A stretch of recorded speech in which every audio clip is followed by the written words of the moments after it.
Congo Live Télévision, merci pour vos arrêts belés partout dans le monde entier pour nous Rolanda à travers Congo Live Télévision. Totombel bino bolandi malamu lelo penza tozali awa na kati ya IDPS Kibasa esika pi mwana mboka fils mukoko azali moko na kati ya IDPS azaki penza na maya koloba ebele pona bayi Congolo bazomi partout dans le monde entier ba sujet ezali ebele koleka surtout des autres ezoleka na kati ya parti au pouvoir IDPS pe makama ebele to tikino bolanda mai nyoso fils mukoko azaki nango et puis tokutani bongo na sima salelo pona ko to sur un peu ma point belé ils ont concerné l'actualité, mais surtout ces crises où la carte, il y a parti, école, UDPS, crise où ils allaient dans la carte. Avant, tout le monde a vraiment un point où il y a ici, c'est dans le cadre, il y a armée des bâtisseurs tissékédistes. ABT, ils ont association na kacha UDPS où nous avons honneur diriger dans le courant radical des tissérédistes. Nous avons un peu moins mise au point communication. En premier lieu, nous avons que combat le président Fati, ils ont état de droit. Mais tout ça surpris que le ministre Missoussou, au bazana kacha gouvernement ya Félix Tshisekedi, bazo kanisa que tout ça na obabengi régime voyou ya Kabila, bazo continue toujours na ba comportement na bango ya mabe. Ministre obabengi ya développement rural, mais c'est Guy Mikulu Pombo. Aoutaï Kosala arrêté moko ya nommé au babengi donc arrêté ministériel ya cabinet modifiant l'arrêté ministériel arrêté ministériel 034 du 15 20 portant modification de l'arrêté ministériel numéro 082 2018 du 3 septembre 2018 portant désignation d'un chargé de mission, de deux chargés de mission adjoints pour la mise en place de l'Agence nationale de l'implantation et de coordination des centres de développement intégrés ANCDI. Ministre Anna Guy Mikulu Pombo a sali arrêté wana a modifié ango pour nommer un chargé de mission, mais c'est Liaka Landoku Robert. Liaka Landoku Robert azala parmi ba jeunes mouchard. Il y a un père au Babouma ba jeune il y a opposition dans l'université a nommé chargé de mission. Et désigné chargé de mission adjoint en charge des questions techniques et logistiques, Madame Mikilou Engi Aimé, petite sœur Naï. Ministre Goné Guy Mikilou, Madame Mikoulou, ministre Goné Guy Mikoulou, a nommé le Kinaé à Moissi, Naligablo Nabango, Oeza Congo, a nommé chargé des questions techniques et logistiques, donc Mikoulou Engi Aimé. Aye Soussou est désigné chargé de mission adjoint en charge des questions juridiques et administratives et financières, a nommé un certain monsieur au Babengi Mousso le Batounaye, au Babouma et Loko Babengi, Agence nationale d'implantation et de coordination des centres de développement intégrés.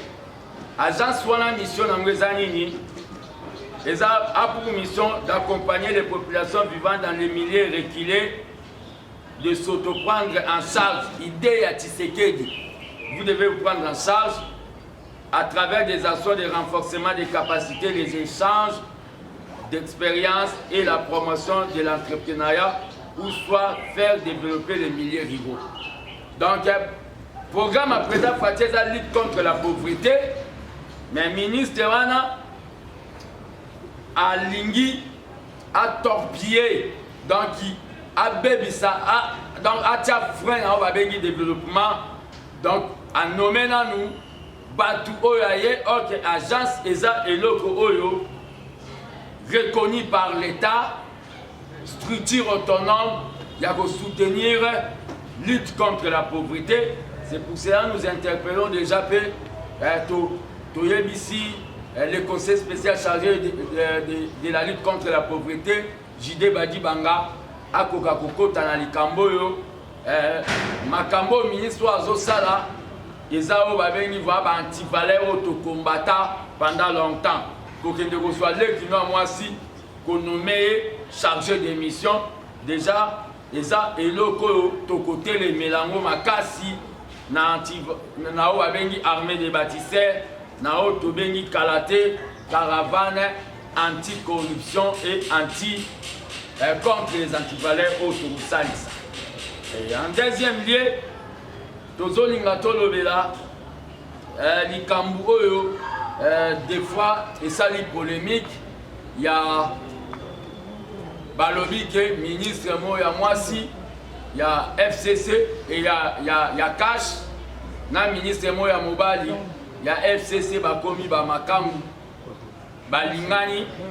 Bon, Tony Toloba, tout ça n'a état de droit. N'a état de droit, il faut que et loko Oyozoloba, osa peine à ma preuve nango, parce que ceux qui ba preuve exacte, boké une instance judiciaire, balobi, au prouver. Moutazala Nicolas ni le au-dessus de la loi. Ce qu'on pouvait en côté, Nibeko, la loi est dure, mais c'est la loi et que bétail. Ministre Agasia, au économie, ce qui Batoubaye Bakaye était bien, n'a expliqué na Batou, Azali Obavengi, Azalaka responsable de la représentation, il y a eu des personnes en France. À Banda combat na niveau ya diaspora na France, ceux qui ba combattant diaspora au batonda maele ba pesa qui est parmi azala parmi ba basi ya ba cadre, c'est-à-dire ba yebaki savoir faire naé. A lobby que a okende na justice pour azal lésé pour na justice de vérité bimaka batu o bazo akize na makambuana. Le col à Bango balobi qui balobi vérité. Ndapé nazo encouragé ministre à tenir la justice pour les autres toucher na wabengi éthique et moralité à tenir la justice pour justice et kata makambo. Mais ministre Agasia azao babengi soki bomoni fati a pesaé responsabilité et ça parce que azala parmi ba combattante ba maman. Donc, genre Oyo, Balinga, Kolanda Komba, Nabiswa IDPS, à partir de la Bazo Monene Taza parvenu, non. Donc, Azala, responsable, il y a eu des PES dans le niveau de la France. En rapport à une situation trop grave, où les autres s'est passé, dans le parti école du docteur en droit Etienne Tshisekedi. Situation trop grave. Makambo oyo nalobela kango kala. Makambo oyo nalobela kango kala. Parti na biso ezala parti o babengi ya légalité. Tomi benga ba légaliste, tomi beta tolo que toza bato ba respect des tests. C'est-à-dire koyana nous kotia président à l'intérim. Neti Jama Kabunda Zawana na secrétaire général, président à l'intérim, Makambwana déjà, ils ont violation à ma test à partir de biso. article 26 il y a statut na biso na UDPS président l'intérim à la mati selon mibeko mais batie eloko wana tobundi bagaz ebeti ti lelo biso tozwa o babengi toyebi te soki embargo soki lupango Tshisekedi asombelaka biso ya siège ya 1,600,000 $. Bapekisa biso tokota kuna ça fait maintenant 7 mois po tozoloba ke makambo bosala bozoyokisa Tshisekedi place aza au lieu que son âme se repose en paix comme docteur en droit son âme est à la l'aise Nicolas Makambo bozosa makambo intérim wana et un intérimaire a nommé jamais secrétaire général tout le monde un intérimaire là au babengi provisoire tout le monde Jean-Marc Kabunda a nommé Augustin Kabouya au balobi secrétaire général Moutaza provisoire est-ce qu'on nommé na ebite bino batu botanga na ba nouvelle na ba fa soki bokoloba akoki konome nommé secrétaire général et ça déjà violation grave oh, c'est la honte même au tozo sala devant batutu biso parti école ba nommé tolobi ba ekotinda o balobi est créé ba ekotinda o balobi papa Titengeye zo sala médiation l'armée des bâtisseurs Tshisekedi na moment où déclaration na biso eza lokola papa Titengeye azwaki solution na makambo oyo ya crise oyo te tolobi ke aya lisusu te parce que makambo ekomi olingi ekute oyo babengi bamort d'homme c'est-à-dire tozo condamné d'abord baacte ya violence oyo esalamaki mais tolobi makambo oyo ekomi kolinga ekute bamort d'homme tosengi na président de la république banégligeaka cheval oyo ememi yo na pouvoir te mpo kozala nango lisusu besoin na 2023 mpo mata lisusu likolo ememo na pouvoir cheval yango eza nini eza UDPS tosengi na président de la république apesa biso moto akoyala yebi UDPS neti baba kiungwa kumwanza aza parmi ba 13 parlementaires katanga ezaka pembeni awa aya mpo asala médiation mpo makambo ali ezokende ekomema oyo babengi bamort d'homme mpo biso tokolinga te tomona baviole mibeko bible ya parti na biso eza bastati mpo bato mo basali oyo babengi oligarchie politique c'est-à-dire bango bazwi UDPS bakomisi yango likelemba bango balie balingi bakombata balia te likelemba ekufa ça c'est point oyo tozoloba le problème est ça le parti va mal soto lobi o makambo abaloba kango na presse te bakonzi ya parti bakanga matoi depuis tokoma na pouvoir bango balinga su kosola na batu te bamikomisa kabundi na kabuya bamikomisa oyo babengi ba 13 parlementaire lokwa bakibasa na baliyahu biso nde bamilitant na bango bakonsidere makambo esalamaki lobi na limete ezali bato ya sécurité oyo bazika na permanence balobaki non tokomi dala na pouvoir tokoka ngai naza banki te so tozoloba makambo boye mpo bango bazoyoka te yango nde tozobimisa ngo bato bayoka mpo peut-être solution ekoya basécurité balobi ke bazofutama te koloba balobi ke bazofutama te kabuya abimi afingi basécurité alobi ke boza bambwa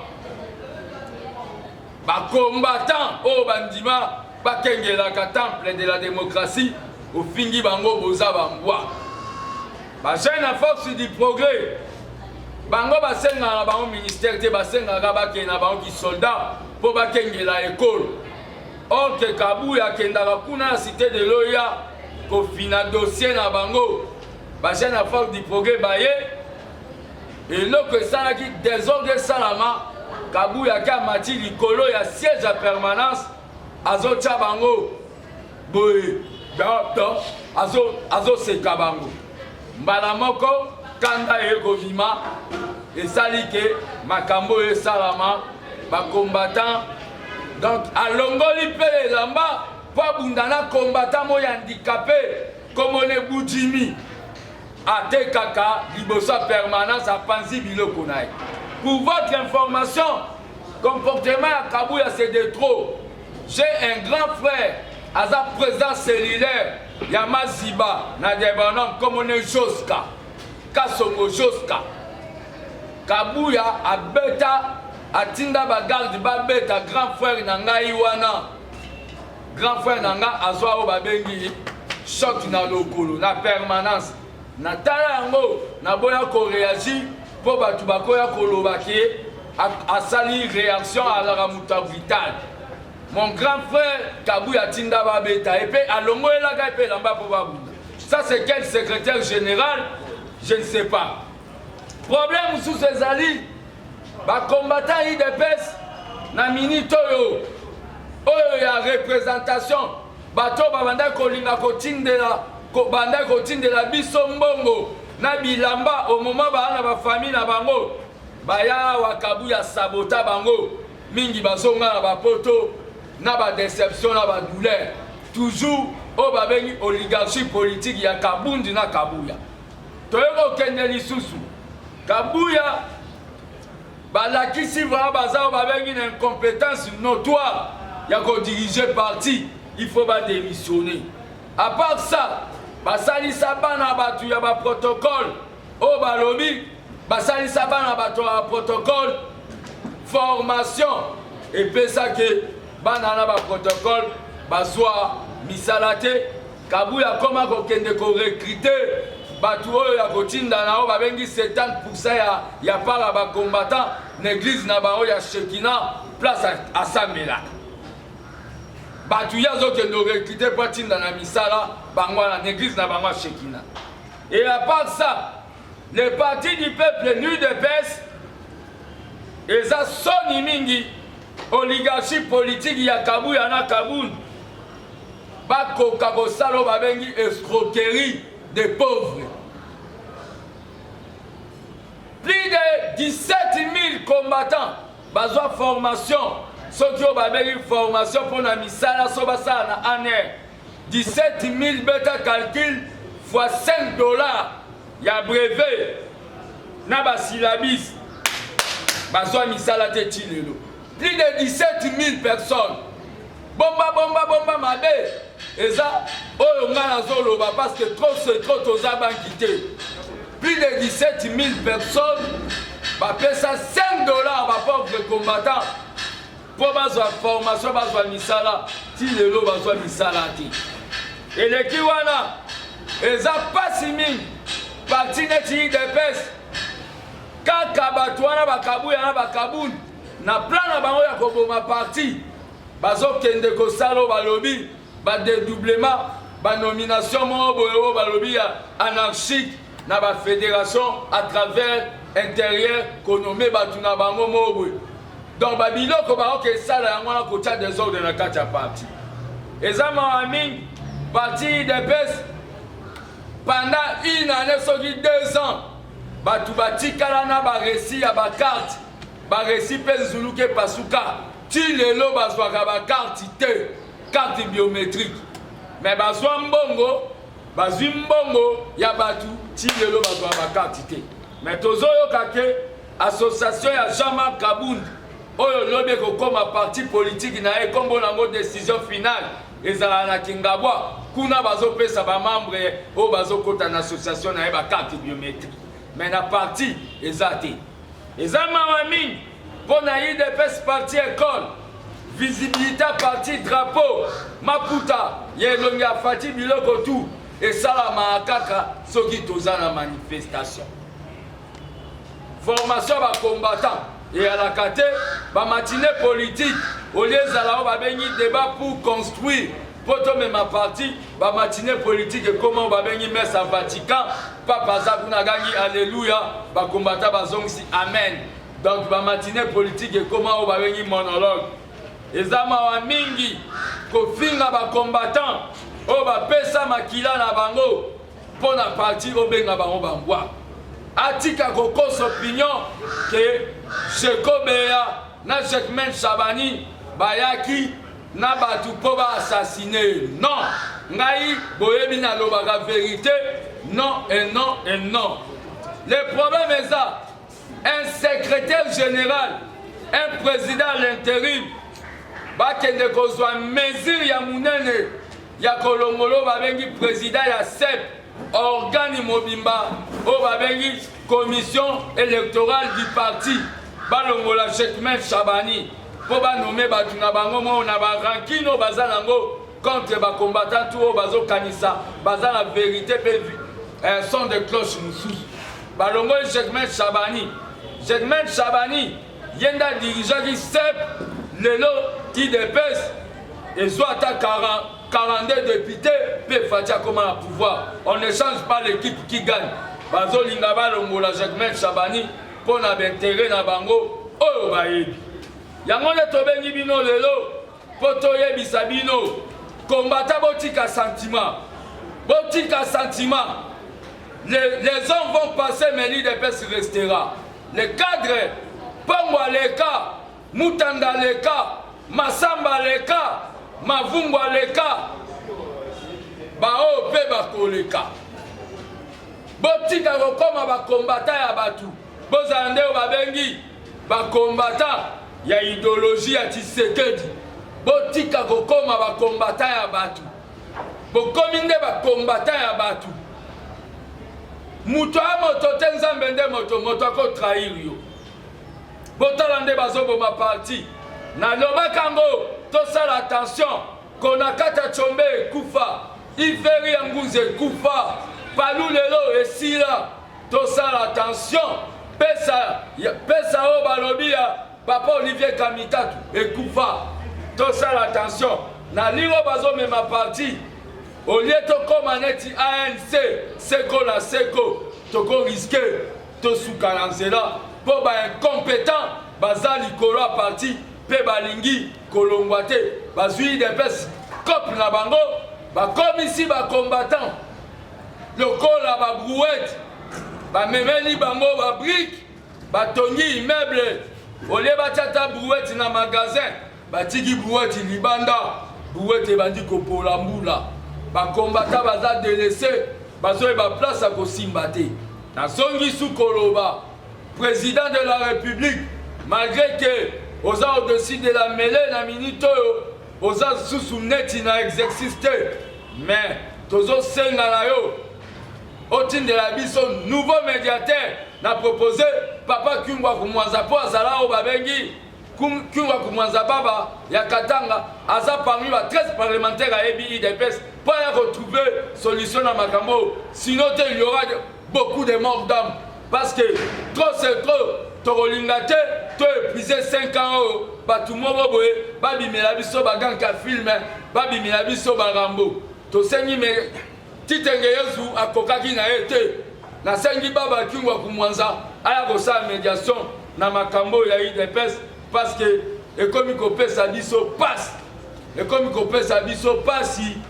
klasi Tshisekedi aza azomona héritage na ye oyo atikela biso ezokende na kokufa président de la République IDPS eza cheval na yo oyo mataka po koma na pouvoir yango mpe ndokomata po lobi okende na 2023 ozwa deuxième mandat. Je dis, je vous remercie. Vous êtes secrétaire général de la carte de siège de l'IDPS. Mais quand vous expliquez que vous avez dit que vous avez lobby ba combattant ba la sécurité na permanence o ba pesa vie na bango pour ba sécuriser temple et la démocratie ba réclamant qui droit na bango quand même ya besoin à déjeuner besoin quelque chose. Augustin Kabouya Bimi a fini bango ke baza bambwa. Pe ba jeune à force du progrès ba sengaka jamais na bango ba lobaka ba kende ko servir l'école lokola ba militaire. Or ke ba ke ko découvrir que za Augustin Kabouya nde akendaka oyo ko fina ba dossier na ba na niveau ya mokonzi ya mboka kuna likolo na ngomba.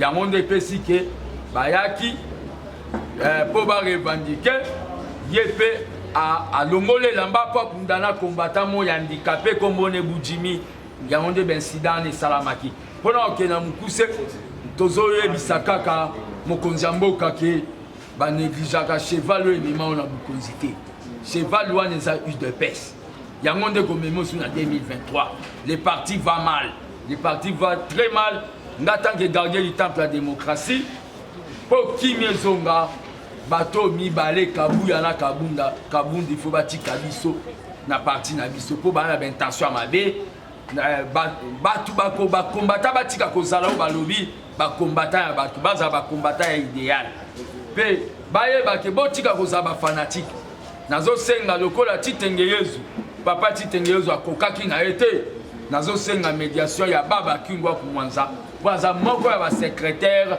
moko ya batresse parlementaire ya parti na biso sino te parti koya kokufa parce que mpona makambo oyo bango lokola bakomisi UDPS likelemba bango balie balingi bakombata balia te bazwi bakombata lokola babrouette c'est-à-dire bamemeli bakombata babrique batongi ndako bango bakoti na kati makambo ezo riske esalo babengi ba mort d'homme. OK, ba mort d'homme ndeko na ngai. Lobi ke ndeko kisa ka buya ndanga ko buda na kombata moko. Bongo kabuni kuna aliko sani komba kabuni. Yeko sani na makambo. Ye mutano mai. Kabunda zao babengi président AI. Un provisoire à Nomak. Yoza AI, président à l'intérim. Okono meta. Batu batanga na ba louvain bo contredire ngai. Bino ba botanga na ba va, biso totanga te. Azo kolandela ba faire courant, c'est ça ba le ba. Anomakate. Anomaye po ayebi ke basala couverture ya bambongo na bango bazwa ya bakata batu ba mafia na ba basala na kati ya parti. Un parti comme l'UDPS batu batikana ba resi na maboko ti lelo bakate bimarate so ke na association ya Kabundu moko ya la kingabwa kuna kombo na décision finale au coup ta carte biométrique kunebi c'est que bato baza déjà na boule basala ba parti na bango yango ba linga ba bomila biso il va répondre bino ke ndeko Augustin Kabuya le biboyi boyi bien pour makama mbongo ya za ya pata bana kala za commerçant munene témoin ya zali membre ya UDPS oyo abana ko idée na bango ba carburant commerçant bana ko sa banda kala ndeko na azimo na UDPS katana o boy mambozo lo bana azola kisakaza na kivanta kala nyoso biso toyeba batutu na UDPS ifo ba ya oloba ba activité ba basala soka azola kisake aza politicien aza commerçant aketeka ba carburant na ndenga zolo yango nde la kisi o babengi na Top Congo radio moya awa akoki kopesa ba argumenté akati téléphone ozo comprendre azongela cop na ye ya ki Kadhafi azongela cop na ye ya ki Kadhafi je dis je vous remercie. OK, ndeko na ngata mutu na suka kombo ya Jacques Chabani na kombo ya ndeko na biso je kombia e ko sena makambo de kakilo eza ba accusation je crois lobi tant que combattant que parti que mabe et na pouvoir nini oyo Kabuya baza na oba longola Jacques Chabani oyo aza dirigeant ya organe moko autonome baza ba provisoire bako longole kunani ba ranking basala ba komisa UDPS soko za fanatique ya Kabuya te bako tindola musala te soko za fanatique na été même bato bozo mona bazoleka bazoloba soki ba soi-disant ba parlementaire debout eza babiso o tout bozo ka o ba égyptien boyo ka ba sala makelele lobi bo mona bango te batu bala ba fanatique ya mavungu lelo bazala lelo ba komi ko linga ba komisa parlement debout o ba lobi ke ba parlementaire c'est-à-dire parlementaire parler le kuta et loko ba komo linga ba comme ça ba parlementaire de Boubongo est-ce que comme le gars qui le vit on ba kufaki ba bazoka qui tonde ngoi ba na bilan et ba blisa qui combien et puis est-ce que ba kufaki a sommet ba bazomona na ba réseaux sociaux tonde ngoi ezali o na kolo ba betaki ba balle réel parti au pouvoir un secrétaire général azobenga la police et beta ba balle réel ba kangi ba combattant ka po combattant la timoniere ba kangi ba et puis que na défense ba combattant ba salaki tokolo ba légitime défense ba combattant pe ba betaki molotov national 15 Stanislas Kenza aziki na Gardimo aziki na Molotov. Donc c'est ça. Mutakufite. Ba combattant idée na bango alaki que donc président Atine de la biso baba Kingwa Kumwanza a retrouvé médiation na Marambo, sinon il y aura mort d'homme. Tokondimate parti na biso batumo ba bomango po bango ba komo mona ke bango nde ba komi barambo. Fils Mukoko, moi mutuna mususu ya muke sali bo lelo yozo proposer baba Kingwa Kumwanza. Yebe so il lelo ya sali le rôle mavumu devant presse. Lobby sikoto tuno sumu. Ah ça ne dit mavumu. Na pet na lobby boy. Lelo yozo proposer baba Kingwa Kumwanza. Yebe so ki lobby aye a trébucher résolution sur. On a proposé baba Kinga bien te na proposé baba Kungu comme médiateur. Ouais.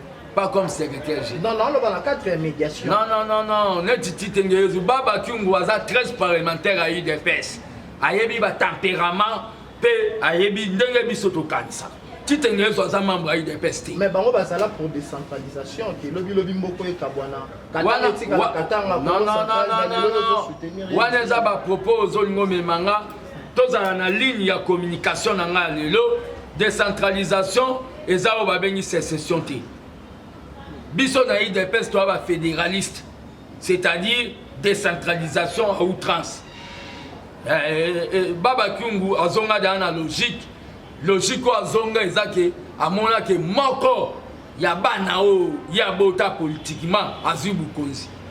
Yango ndo mona akoma ko soutenir Fati à 400%. Merci. Télévision, merci pour vos acquis et belé pour nous à travers na fils Mukoko, ou tout le monde mon amboka fils Mukoko, nenga kolé la nenge parti IDP ce qui n'est na kokufa, nenge ya koloba été Augustin Kabouya pe mon amboka Jean-Marc Kaboun babomi parti à kosenga été médiation et salama, nous quitter parti kokufa, à la penza mbela na mon amboka président Félix Antoine Tshisekedi aya ko sala penza et le kamalam pote parti ezonga kobenga baba Kungu aya pendant la médiation côté qui m'y kota na kati ya parti au pouvoir UDPS aleli na mwana mboka Félix Antoine Tshisekedi a telema soka tiki bongo UDPS ekokufa pe a beti c'était na likambo ezo tambola mariage elongwe mariage ya FCC cash comme mariage ya mwana mboka akasi ya bandubola ministre économie ya cash pe ministre ya FCC Jean-Lucien Boussa ya lobi été ezali faux et archi faux ndenge ko tambola na ba réseaux sociaux ba lui était les deux ministres ba comme penza na relation amoureuse pe mona mboka kasi penza ya ki na justice a funda ba onyoso ba koloba mabe contre e botuko na penda nyoso Facebook kwa zaiki nango to comme na suka. Merci na zaiki mona sima caméra Joël Francky, merci na balioso banda ipso partout dans le monde entier un tonton doux de caractère mon vieux David Olito chancy bon mon pas social c'est les tunga de Lausanne bambote na yo papa Jean Compaoré depuis Bruxelles na bosanité Willette et Joe kwa gelor bo sunja mère double na père double gelor bo sunja ngala mno sunja bazongite to monani na micro ezali koya.